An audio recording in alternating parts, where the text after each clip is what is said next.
Aceh dengan keistimewaan syariat Islam memiliki aneka kekayaan tradisi. Salah satu adalah memperingati Maulid Nabi.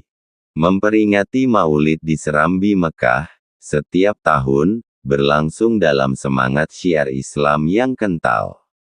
Masyarakat dan pemerintah senantiasa melakukannya dengan sukacita.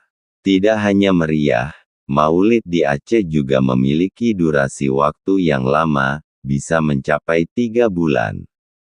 Dalam tradisi Ureung Aceh, dikenal ada istilah Molot Maulid awal, Molot tengah, dan Molot akhir. Makanya, jangan heran, meski tidak lagi dalam bulan Rabiul Awal, Maulid tetap dilaksanakan. Karena itu tadi, ada Maulid Akhir. Setiap daerah memiliki pola dan tradisi